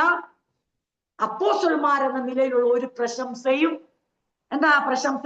നമ്മുടെ ഇന്നത്തെ സമകാലികമായി സംസാരിച്ചാലോ, നമ്മളുടെ ബഹുമാനപ്പെട്ട മോസ്റ്റ് റെവറൻഡ് ശ്രേഷ്ഠ കർത്താവിന്റെ ദാസൻ പാസ്റ്റർ ജേക്കബ് ചെറിയാൻ ഇപ്പോൾ പ്രസംഗിക്കുന്നതായിരിക്കും. അറിയാതെ ഉള്ളിലൊരു കുളിര് പോരും. പിന്നെ ഒരാഴ്ച പറഞ്ഞു, 2 ആഴ്ച പറഞ്ഞു, 3-ാമത്തെ ആഴ്ച ആരെങ്കിലും ഒന്ന് മറന്നുപോയാൽ പാസ്റ്റർ ആരോട് പിണക്കാവും? അത് പറയാത്തവരോട് ഒരു 4-5 പ്രാവശ്യം കേട്ട് കഴിയുമ്പോൾ ഓൾറെഡി നമ്മളത് ഫീഡാകും. പ്രശംസ നമ്മുടെ ശ്രേഷ്ഠൻ, നമ്മൾ പണ്ട് പറയുന്ന പോലെ അല്ലേ, എളിയ കർത്താവിന്റെ ശ്രേഷ്ഠദാസൻ. അങ്ങനെ ഇപ്പോഴത്തെ ഒരു ട്രെൻഡ്, എളിയ കർത്താവിന്റെ ശ്രേഷ്ഠദാസൻ ഇപ്പോൾ വളരെ അങ്ങോട്ട് പറഞ്ഞൊരു വലിയ ബിൽഡപ്പ് ഒക്കെ കൊടുത്ത്. കാരണം കർത്താവിന്റെ അപ്പോസ്തലന്മാരല്ലേ, സഭയുടെ അധ്യക്ഷന്മാരല്ലേ. അപ്പൊ അവർക്ക് അറിയാതെ പ്രശംസ ഉള്ളിലേക്ക് വരാനുള്ള ടെൻഡൻസി മനുഷ്യന്റെ ഉള്ളിലുണ്ട്, ഒരു പ്രവണതയുണ്ട്. അതിനെ കൊഴിപ്പിച്ചുകൊണ്ട് നാം പറഞ്ഞു വരുമ്പോൾ എന്ത് സംഭവിക്കും? അതവർക്ക് ശീലമാകും, അവരത് ആഗ്രഹിക്കും. നാളെ അത് കിട്ടാതെ വരുമ്പോൾ അവർ അതിന്റെ അമർഷം പ്രകടിപ്പിക്കും. അപ്പോസ്തലൻ പറയാം, അപ്പോസ്തലന്മാർ എന്ന നിലയിൽ അവകാശങ്ങൾ അറിയാമയ്യായിട്ടല്ല അത് ഉപയോഗിക്കാഞ്ഞ്, പക്ഷെ ഞങ്ങൾ ആഗ്രഹിച്ചൊരു കാര്യമുണ്ട്. അത് നമ്മുടെ ഈ വേർഷനിൽ ഞാനത് കണ്ടില്ല, ഇംഗ്ലീഷിലും ഈ ന്യൂ വേർഷനിലും ഉണ്ട്. പിന്നെയോ ഞങ്ങൾ നിങ്ങളുടെ മധ്യത്തിൽ ശിശുക്കളെ പോലെ ആയിരുന്നു. നമ്മുടെ വേർഷനില് അമ്മയെ പോലെയും അപ്പനെ പോലെയും ഉണ്ട്. ഈ 3 കാര്യം പറഞ്ഞാണ് ഞാൻ ഇന്നത്തെ മെസ്സേജ് കൺക്ലൂഡ് ചെയ്യാൻ ആഗ്രഹിക്കുന്നത്. We were like children among you. We were like a mother feeding and caring for her own children. We treated each of you as a father treats his own children. നമ്മുടെ ഇത് അടിസ്ഥാനമാക്കി നിങ്ങൾ മറക്കല്ലേ. ഞങ്ങൾ നിങ്ങളുടെ ഇടയിൽ എങ്ങനെ പെരുമാറി, ഞങ്ങൾ എങ്ങനെയായിരുന്നു നിങ്ങളുടെ മധ്യത്തിലായിരുന്നേ. അപ്പൊ നമ്മൾ ഇത്രയും നേരം ചിന്തിച്ചു ട്രൂ മിനിസ്റ്ററിന്റെ ക്വാളിറ്റീസ്. വ്യാജൻ എങ്ങനെയായിരിക്കും? അപ്പോസ്തലൻ പറയാണ്, ഞങ്ങൾ നിങ്ങളുടെ മധ്യത്തിൽ ശിശുക്കളെ പോലെയായിരുന്നു. നമ്മളുടെ അതിൽ അങ്ങനെ എടുത്തു പറയുന്നില്ല, ഇങ്ങനെ പറയുന്നുണ്ട്, ഞങ്ങൾ മനുഷ്യരോട്, നിങ്ങളോടാകട്ടെ മറ്റുള്ളവരോടാകട്ടെ മാനം അന്വേഷിച്ചില്ല.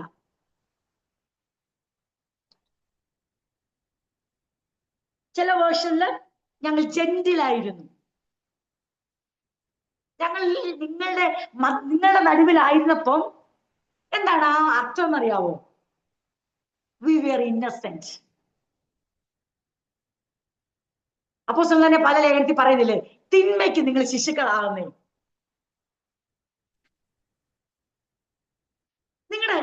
നിങ്ങൾക്ക് അങ്ങനല്ലേ പറയുന്നല്ലേ, ശിശുക്കളെ. നിങ്ങൾക്ക് ഞങ്ങളുടെ ഹൃദയം, ഞങ്ങൾക്ക് ഒരു നിഷ്കളങ്കമായ ഹൃദയത്തോടാണ് ഞങ്ങൾ നിങ്ങളുടെ നടുവിൽ ആയിരുന്നത്. ഞങ്ങൾ ജെന്റിലായിരുന്നു, ഞങ്ങൾ ഇന്നസെന്റ് ആയിരുന്നു. അതാണ് പറയുന്നത്, ഞങ്ങൾ നിങ്ങളുടെ മധ്യത്തിൽ ശിശുക്കളെ പോലെയായിരുന്നു. ഇവയെല്ലാം ഒരു അപ്പോസ്തലന്റെ അവകാശങ്ങളും പ്രശംസയ്ക്കുതകുന്ന കാര്യങ്ങളും അറിയാമായിരുന്നിട്ടും അറിയാത്തവരെ പോലെ ഇതിനെക്കുറിച്ചൊന്നും ഞങ്ങൾക്ക് ഒരറിവുമില്ല എന്ന മട്ടിൽ ഞങ്ങൾ നിങ്ങളുടെ മധ്യത്തിലായിരുന്നു. We were like children among you. ഇന്ന് രാത്രി ഈ ദൈവന്റെ ചിന്തകളിലൂടെ കടന്നു പോകുമ്പോൾ നമുക്ക് ആ ഒരു ട്രെയിനിങ് ആവശ്യമാണോ? എന്താ, ചില കാര്യങ്ങളൊക്കെ അറിയാമെങ്കിലും, ചിലതൊക്കെ അവകാശങ്ങൾ ഉണ്ടെങ്കിലും അതിനെക്കുറിച്ച് എനിക്ക് ഒന്നും അറിയത്തില്ല എന്നുള്ള ഒരു ഇന്നസെൻസി, ഒരു ജെന്റിൽനെസ്, ആ സൗമ്യതയും ആ ശാന്തതയും ആ നിഷ്കളങ്കതയും കൂടെ കൂടിച്ചേരുന്ന ഒരു ശിശുവിനെ പോലെ, ഒരു ശിശു പ്രശംസ. ശിശുവിനെ നമ്മള് കുഞ്ഞുങ്ങളെ പ്രോഗ്രാം ചെയ്ത് നമ്മൾ എൻകറേജ് ചെയ്യും, പക്ഷെ ഒരു കൊച്ചു കുഞ്ഞിന് ഒരു പ്രശംസ അറിയില്ല, പ്രശംസയെ കുറിച്ച് അറിയില്ല, അതിന്റെ അവകാശങ്ങളെ കുറിച്ച് അറിയത്തില്ല. ഒരു നവജാത ശിശുവിനോട് ചോദിച്ചാൽ, വളരെ കുഞ്ഞിനോട് ചോദിച്ചാൽ അതിന്റെ അവകാശം അതിനറിയില്ല, അതിന്റെ പ്രശംസയെ കുറിച്ചൊന്നും അറിയത്തില്ല. അപ്പോസ്തലൻ പറയുക, മെച്ചുറായ ആൾക്കാരുടെ നിലയിൽ, അപ്പോസ്തലന്മാരുടെ നിലയിൽ ഞങ്ങൾക്ക് ഞങ്ങളുടെ അവകാശങ്ങളെ കുറിച്ചും അറിയാം, പ്രശംസയെ പേടിക്കേണ്ട രീതി ഞങ്ങൾക്ക് അറിയാം. But we want to be like children among you, and we were like children among you. ഞങ്ങൾ ആഗ്രഹിച്ചു. അതിന്റെ അർത്ഥം ദൈവമക്കൾ ഓർത്തണം, നമ്മൾക്ക് മനഃപൂർവമായി യേശു പറഞ്ഞ കാര്യം, നിങ്ങൾ തിരിഞ്ഞ് ഈ ശിശുക്കളെ പോലെ ആയി തീരുന്നില്ല എങ്കിൽ നിങ്ങൾ ഒരിക്കലും ദൈവരാജ്യത്തിൽ കടക്കത്തില്ല. അതിന്റെ അർത്ഥം എന്തുവാ? നിങ്ങൾ ഒരാൾ അധ്യക്ഷനാകാൻ ആഗ്രഹിക്കും, നിങ്ങൾ എന്ത് ചെയ്യണം? ദാസനാകണം. നമുക്കറിയാം ഈ അവകാശങ്ങൾക്കൊക്കെ നമുക്ക് യോഗ്യതയുണ്ട്, പ്രശംസയ്ക്കും യോഗ്യതയുണ്ടെന്ന് അപ്പോസ്തലന്മാർ. പക്ഷെ ഞങ്ങൾ ആഗ്രഹിച്ചത്, ഞങ്ങൾക്ക് ഇതിനെ കുറിച്ചൊന്നും ഒരറിവും, എന്ത് അവകാശം ഞങ്ങൾക്ക് അറിയില്ല, എന്ത് പ്രശംസ ഞങ്ങൾക്ക് അറിയില്ല. And we don't want to, ഞങ്ങൾ അറിയുകയും വേണ്ട എന്ന് ഞങ്ങളെ തന്നെ ഞങ്ങൾ ജെന്റിലാക്കി ഇന്നസെന്റ് ആയി നിങ്ങളുടെ നടുവിലായിരുന്നു. അർത്ഥാൽ ഞങ്ങൾ നിങ്ങളുടെ മധ്യത്തിൽ ശിശുക്കളെ പോലെയായിരുന്നു. ഒരു ശിശു, ഒരു നവജാത ശിശു, ഒരു ശിശു എന്ന ഉദ്ദേശിച്ചത് ഒരു ബോയോ ഗേളിനെ അല്ല പറയുന്നത്. ഒരു അതുകൊണ്ട് ഇച്ചിരി വലുതായി വന്നൊരു കുഞ്ഞിനെ അല്ല പറയുന്നത്, ശിശുക്കളെ, ഇൻഫൻസിനെയാ പറയുന്നത്. ഞങ്ങൾ ആ മനോഭാവം ഞങ്ങൾ നിങ്ങളുടെ നടുവിൽ പുലർത്തി. അപ്പൊ ദൈവമക്കൾ ഓർത്തേ, അതൊരു ക്യാരക്ടർ അല്ലേ? അത് പറയുമ്പോ ശിശുക്കളെ പോലെ, യേശു പറഞ്ഞു തിരിഞ്ഞ് ശിശുക്കളെ പോലെ ആകണം. പറയുമ്പോ അതൊരു ഒരു ഇൻഫന്റിനോടാ, ന്യൂബോണോടാ ഉപമിക്കുന്നെങ്കിലും ഉദ്ദേശിക്കുന്ന എന്തുവാ? ക്യാരക്ടറാ. പ്രായോഗികമാക്കാൻ കഴിയാത്ത ഒരു ഉപമയല്ലത്, പ്രായോഗികമാക്കാൻ കഴിയാത്തൊരവസ്ഥയല്ല, മറിച്ച് നാം നമ്മെ തന്നെ ശാന്തത കൈവരിച്ച്, സൗമ്യത കൈവരിച്ച്, നിഷ്കളങ്കതയോടെ നിലകൊള്ളുവാൻ ഒരു ഉറച്ച തീരുമാനമെടുക്കുമ്പോൾ നമുക്ക് ലഭിക്കുന്ന പദവി, ദൈവം നമ്മളെ കുറിച്ച് പറയുന്നത് ഇവര് തിരിഞ്ഞ് ശിശുക്കളെ പോലായി. ദാറ്റ് മീൻസ് പ്രാക്ടിക്കലാക്കാൻ പറ്റുന്ന ഒരു സ്റ്റേജ്. 2, അപ്പോസ്തലൻ മുന്നോട്ട് പോവുകയാണ്. അങ്ങനെ പറഞ്ഞു വന്നിട്ട് 7-ാം വാക്യം, ഒരമ്മ തന്റെ കുഞ്ഞുങ്ങളെ പോറ്റും പോലെ ഞങ്ങൾ നിങ്ങളുടെ ഇടയിൽ ആർദ്രതയുള്ളവരായിരുന്നു. ഒരമ്മ തന്റെ കുഞ്ഞുങ്ങളെ പരിചരിക്കുന്നത് പോലെയാണ് ഞങ്ങൾ നിങ്ങളെ ആർദ്രതയോടെ പരിചരിച്ചത്. ശിശുക്കൾ ഇപ്പൊ പെട്ടെന്ന് ആരായി? അമ്മയായി. ഇച്ചിരി കഴിയുമ്പോ അമ്മ അപ്പനാകുന്നുണ്ട്. 3 അവസ്ഥയാ പറയുന്നത്. 1, നിങ്ങളുടെ നടുവിൽ ശിശുക്കളെ പോലായിരുന്നു. 2, അമ്മയെ പോലായിരുന്നു. 3, അപ്പനെ പോലായിരുന്നു.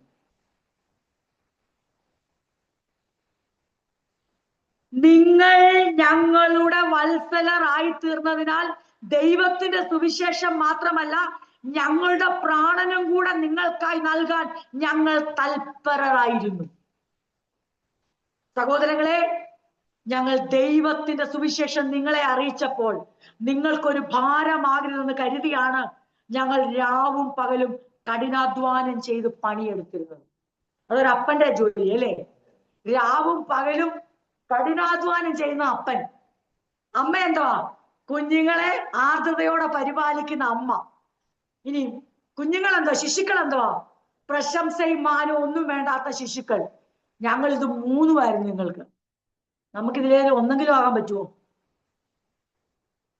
ഞങ്ങളിത് 3 നിങ്ങൾക്ക്. ശിശുക്കളെ പോലായിരുന്നു, അമ്മയെ പോലായിരുന്നു, കഠിനാധ്വാനം ചെയ്യുന്ന ഒരു പിതാവിനെ പോലായിരുന്നു. ഈ 3 കാര്യങ്ങൾ ഞങ്ങൾ നിങ്ങളുടെ ഇടയിൽ എങ്ങനെ പെരുമാറി എന്നുള്ളതിന്റെ 3 നേർക്കാഴ്ചകളാണ്. അപ്പോസ്തലൻ തന്നെ തന്റെ ഭാഷയിൽ അത് പ്രകടിപ്പിക്കുകയാണ്. ഒരമ്മ തന്റെ കുഞ്ഞുങ്ങളെ, അത് നമ്മുടെ ഒരമ്മ തന്റെ കുഞ്ഞുങ്ങളെ പോറ്റും പോലെ ഞങ്ങൾ നിങ്ങളുടെ ഇടയിൽ ആർദ്രത. അപ്പം സൗമ്യതയും നിഷ്കളങ്കതയും ഏത് കാര്യത്തിലാ? ഇങ്ങോട്ടൊരു പ്രശംസയും വേണ്ട. അതിനെക്കുറിച്ച് എനിക്ക് അറിവൊന്നുമില്ല. അവകാശങ്ങളോ? അതിനെക്കുറിച്ച് ഒരറിവും, എല്ലാ അറിവും ഉണ്ട്. പക്ഷെ ഒരു അറിവില്ലാത്ത ശിശുക്കളാകാൻ ഞങ്ങൾ ഞങ്ങളെ തന്നെ ഏൽപ്പിച്ച് കൊടുക്കും. 2, ഞങ്ങളുടെ മനസ്സ് നിങ്ങളോട് എങ്ങനെയാണെന്നറിയാവോ? ഒരമ്മയും കുഞ്ഞുമായിട്ടുള്ള അറ്റാച്ച്മെന്റാ ഞങ്ങൾക്ക് നിങ്ങളോട് ഉണ്ടായിരുന്നത്. ഒരമ്മ തന്റെ കുഞ്ഞുങ്ങളെ പോറ്റും പോലെ ഞങ്ങൾ നിങ്ങളുടെ ഇടയിൽ ആർദ്രതയുള്ളവരായിരുന്നു. പ്രിയരെ, ഇത് റിയൽ സെർവൻസിന്റെ, ട്രൂ സെർവൻസിന്റെ ഒരു ക്വാളിറ്റിയാ. ആ ടെൻഡർ ഹാർട്ട്, ആർദ്രതയുള്ള മനസ്സ്. ഇങ്ങനെ ഞങ്ങൾ നിങ്ങളെ ഓമനിച്ചുകൊണ്ട് നിങ്ങൾക്ക് ദൈവത്തിന്റെ സുവിശേഷം പ്രസംഗിപ്പാൻ മാത്രമല്ല, നിങ്ങൾ ഞങ്ങൾക്ക് പ്രിയരാകയാൽ ഞങ്ങളുടെ പ്രാണനും കൂടെ വെച്ചു തരുവാൻ ഒരുക്കമായിരുന്നു. ശരിക്കും പറഞ്ഞാൽ ഞങ്ങൾ വചനം മാത്രമല്ല നിങ്ങൾക്ക് തന്നത്, ഞങ്ങളുടെ ലൈഫും കൂടെയാണ്.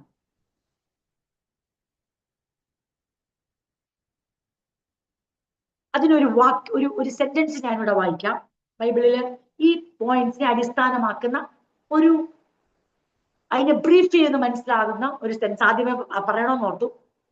the essence of Christian leadership is not about power or position. ക്രിസ്തീയ നേതൃത്വത്തിന്റെ ഗുണമെന്ന് പറയുന്നത്, അന്തസ്സത്ത എന്ന് പറയുന്നത്, അത് അധികാരത്തിലോ സ്ഥാനത്തിലോ അല്ല. ഒന്നുകൂടെ പറയാം. The essence of Christian leadership is not about power or position. Then what? എന്താണ് പിന്നെ ബാക്കി? പിന്നെ എന്താണ് ക്രിസ്ത്യൻ ലീഡർഷിപ്പ് കൊണ്ട് ഉദ്ദേശിക്കുന്നത്? It's about healthy relationship and humble loving service. ആരോഗ്യകരമായ സ്നേഹപൂർവമായ ശുശ്രൂഷയോടും താഴ്മയുള്ള ശുശ്രൂഷയോടും കൂടെ ഉടലെടുക്കുന്ന, ഡെവലപ്പ് ചെയ്തെടുക്കുന്ന ആരോഗ്യകരമായ ബന്ധമാണ് ക്രിസ്ത്യൻ ലീഡർഷിപ്പിന്റെ എസൻസ് എന്ന് പറയുന്നത്. ഒന്നുകൂടെ പറയാം.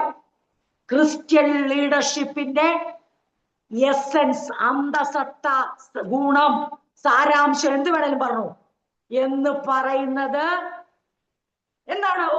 പവർ. ഞങ്ങൾ അപ്പോസ്റ്റൽസാ, ഞങ്ങൾ പാസ്റ്റേഴ്സാ എന്ന് പറയുന്ന പൊസിഷനോ പവറോ അല്ല ക്രിസ്തീയ നേതൃത്വത്തിന്റെ ഗുണഗണം, അന്തസത്ത. മറിച്ച് യഥാർത്ഥ ക്രിസ്തീയ നേതൃത്വം എന്ന് പറയുന്നത് താഴ്മയിലൂടെയും സ്നേഹത്തിന്റെ ആധിക്യത്തിൽ ഉണ്ടാകുന്ന ശുശ്രൂഷയിലൂടെയും ഉടലെടുക്കുന്ന ആരോഗ്യപരമായ ബന്ധമാണ് ക്രിസ്ത്യൻ ലീഡർഷിപ്പിന്റെ എസൻസ്. ഇതാര് വാർത്തെടുത്തു? അപ്പോസ്തലന്മാർ തങ്ങളുടെ സഭയോടുള്ള ബന്ധത്തിൽ വാർത്തെടുത്തു. ഇന്ന് നമ്മുടെ ദൈവവചന ചിന്തകൾ ഇവിടെ അവസാനിപ്പിക്കാൻ പോകുമ്പോൾ ഒരു ചോദ്യം നമുക്ക് ചോദിക്കണം. Are we getting a true Christian leadership? നമുക്ക് അത് ലഭിക്കുന്നുണ്ടോ ഇല്ലയോ എന്ന് നമ്മൾ ശോധന ചെയ്യണം. ഈ ദൈവവചനം പറയുന്ന പോലെ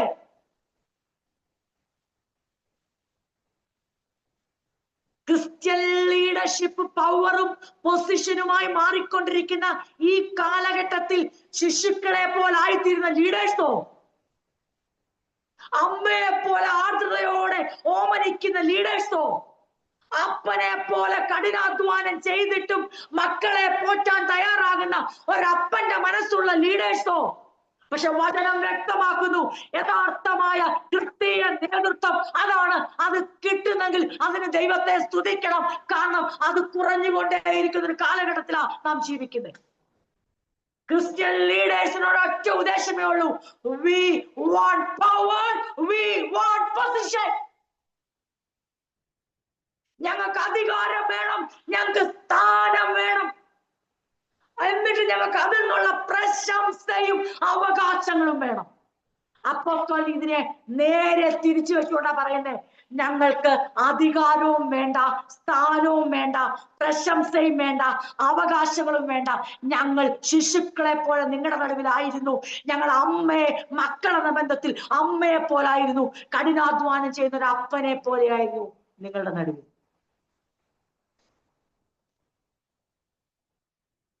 സഹോദരങ്ങളെ, ഞങ്ങൾ ദൈവത്തിന്റെ സുവിശേഷം നിങ്ങളെ അറിയിച്ചപ്പോൾ നിങ്ങൾക്കൊരു ഭാരമാകരുത് എന്ന് കരുതിയാണ് ഞങ്ങൾ രാവും പകലും കഠിനാധ്വാനം ചെയ്ത് പണിയെടുത്തിരുന്നത്. നമുക്കെല്ലാം അറിയാം, അപ്പോസ്തലൻ കൂടാരപ്പണി ചെയ്തിരുന്ന ആളാണ്.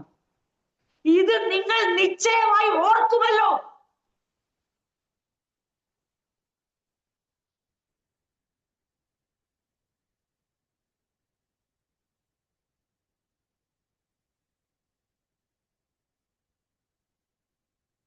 വിശ്വാസികളായ നിങ്ങളുടെ മധ്യത്തിൽ ഞങ്ങൾ എത്ര പവിത്രരും നീതിനിഷ്ഠരും നിഷ്കളങ്കരുമായിരുന്നു എന്നതിന് നിങ്ങളും ദൈവവും സാക്ഷി. ഞങ്ങൾ നിങ്ങളോട് പെരുമാറിയത് ഒരു പിതാവ് സ്വന്തം മക്കളോട് പെരുമാറുന്നത് പോലെ ആയിരുന്നുവെന്ന് നിങ്ങൾക്കറിയാമല്ലോ. പെരുമാറ്റത്തെ കുറിച്ചാ പറയുന്നത്. നിങ്ങളെ അവിടുത്തെ രാജ്യത്തിലേക്കും മഹത്വത്തിലേക്കും വിളിക്കുന്ന ദൈവത്തിന് യോഗ്യരായി ജീവിതം നയിക്കാൻ നിങ്ങളെ പ്രോത്സാഹിപ്പിക്കാനും ആശ്വസിപ്പിക്കാനും ഉത്തേജിപ്പിക്കാനുമാണ് ഇപ്രകാരം പെരുമാറിയത്.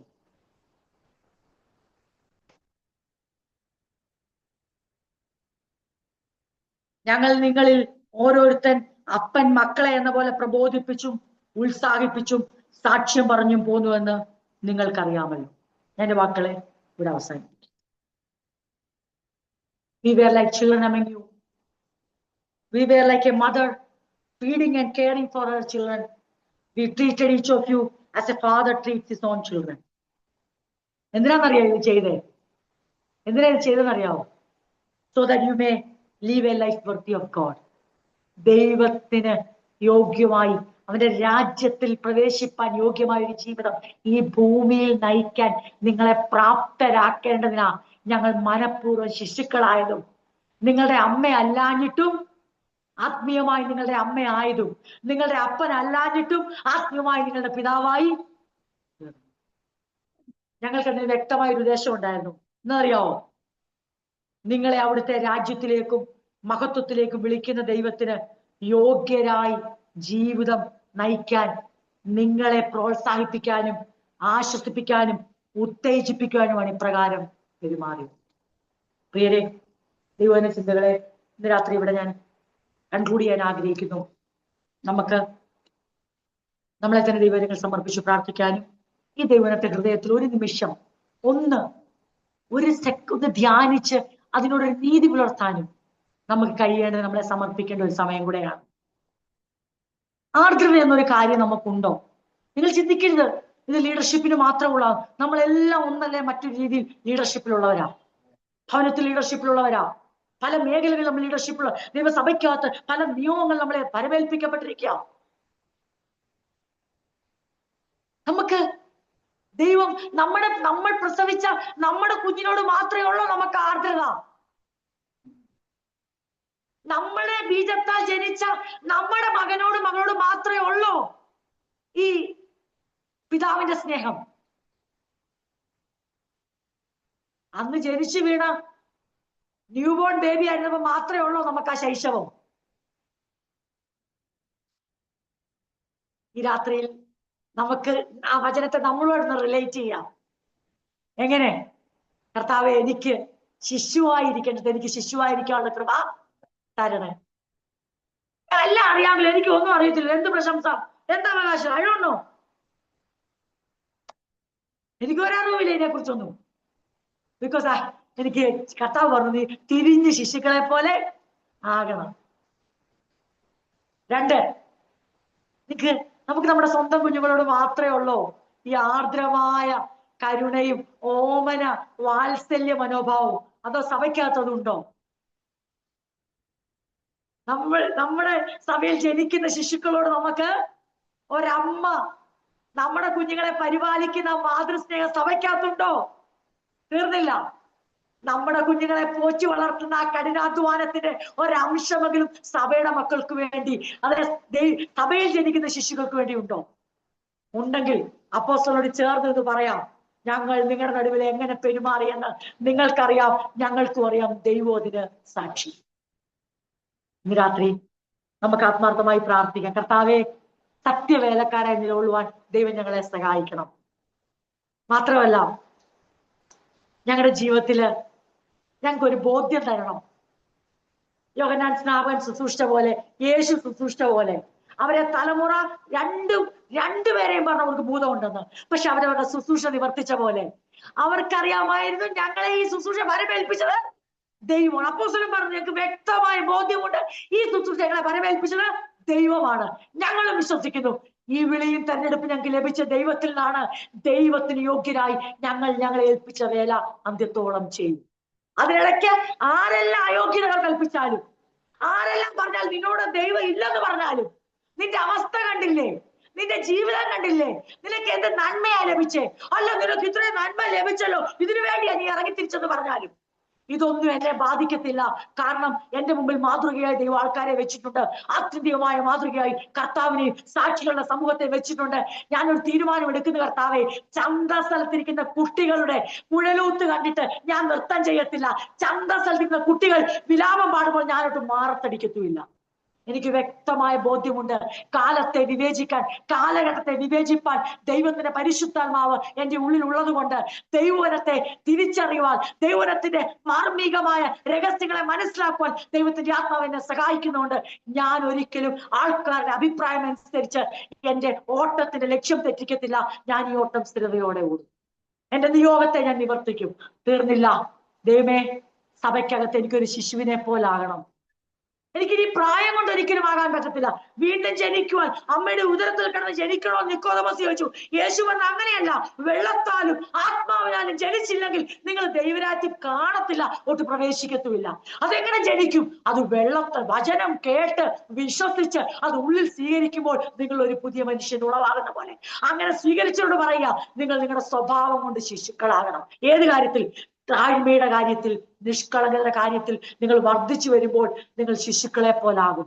അത് മാത്രം പോരാ, നിങ്ങൾ എനിക്കൊന്നും അറിയത്തില്ല എന്ന് പറഞ്ഞ് ജീവിക്കാനുള്ളതല്ല. നിങ്ങൾ അവകാശവും പ്രശംസയും വരുമ്പോൾ എനിക്കിതൊന്നും വേണ്ട. എന്നാൽ മാനം കൊടുക്കേണ്ട സ്ഥാനത്ത്, സ്നേഹം കൊടുക്കേണ്ട സ്ഥാനത്ത്, പരിചരണം കൊടുക്കേണ്ട സ്ഥാനത്ത് ഞാൻ ശിശുവായിരിക്കത്തില്ല, ഞാനൊരു അമ്മയായി പെരുമാറും.